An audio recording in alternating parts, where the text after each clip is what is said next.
ব্রাজিলের স্কোয়াডে ডাক পাওয়ার পর চারদিকে চোটের গুঞ্জন নেইমারের। আসলে কতটা গুরুতর চোট, প্রীতি ম্যাচ ও বিশ্বকাপে খেলা নিয়ে যা জানা গেল দেখুন। একের পর এক চোটের কারণে তার বিশ্বকাপ দলে জায়গা পাওয়া নিয়েছিল অনিশ্চয়তা।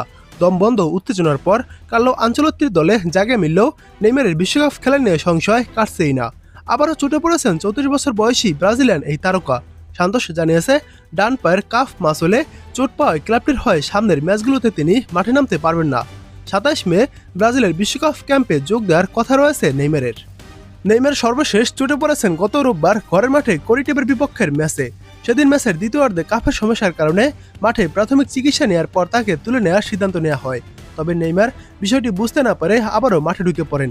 বদলি খেলোয়াড়ের বোর্ড নিয়ে ভুল বোঝাবুঝি হয়েছে দাবি করে রেফারির সঙ্গে তর্কে জড়িয়ে পড়তে দেখা যায় সান্তোস ও নেইমারকে। ব্রাজিলের স্থানীয় সময় বুধবার সন্ধ্যায় নেইমারের চোটের বিষয়টি নিশ্চিত করেছে সান্তোসের মেডিকেল বিভাগের প্রধান রদ্রিগো জোকাইব। তিনি জানিয়েছেন, নেইমারের ডান পায়ের কাফে 2 মিলিমিটারের একটি এডিমা বা হালকা ফোলাভাব ধরা পড়েছে।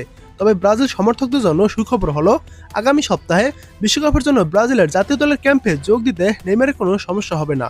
এই চোট নেইমারের বিশ্বকাপ প্রস্তুতিতে বাধা হবে না বলে আশ্বস্ত করেছেন জোকাইব। 27 মে থেকে ব্রাজিলের হয়ে বিশ্বকাপের মূল প্রস্তুতি শুরু করার কথা রয়েছে নেইমারের এবং 31 মে পানামার বিপক্ষে ম্যাচ খেলার কথাও রয়েছে নেইমারের। ব্রাজিলিয়ান স্পোর্টস নেটওয়ার্ক জিকে জোগাইব বলেন, নেইমারের কাফে সামান্য চোট রয়েছে, সেখানে একটু এডিমা ফ্লো আছে। তবে আমাদের পরিকল্পনা অনুযায়ী তার পুনর্বাসন যেভাবে এগোচ্ছে তাতে আগামী সপ্তাহে জাতীয় দলে যোগ দেওয়ার সময় তিনি পুরোপুরি ফিট থাকবেন। বর্তমানে সান্তোসের রেই প্লে ট্রেনিং সেন্টারে নিজের ব্যক্তিগত স্টাফদের তত্ত্বাবধানে চিকিৎসা নিচ্ছেন নেইমার। একই সঙ্গে ব্রাজিলিয়ান ফুটবল কনফেডারেশনের সিবিএফ চিকিৎসকরাও তার শারীরিক অবস্থার উপর নজর রাখছেন।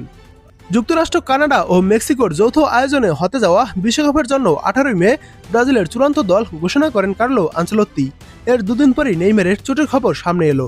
এটি হতে যাচ্ছে নেইমারের ক্যারিয়ারের চতুর্থ বিশ্বকাপ। ক্রীড়াভিত্তিক সংবাদ মাধ্যম ইএসপিএন তাদের সূত্রের বরাতে জানিয়েছে, চূড়ান্ত দল ঘোষণার কয়েক ঘন্টা আগে নেইমারের চোটের এই ঘটনা আনচেলত্তির কোচিং স্টাফদের বেশ চিন্তায় ফেলে দিয়েছিল। তাদের ভয় ছিল এই চোটের কারণে হয়তো নেইমারের প্রাথমিক অনুশীলন সূচি ব্যাহত হতে পারে এবং 31 মে পানামার বিপক্ষে প্রীতি ম্যাচে তার খেলা অনিশ্চিত হয়ে পড়তে পারে। তবে তেমন কোনো ক্ষতি হবে না নিশ্চিত হওয়ার পর আনচেলত্তি নেইমারকে রেখে স্কোয়াড ঘোষণা করেন।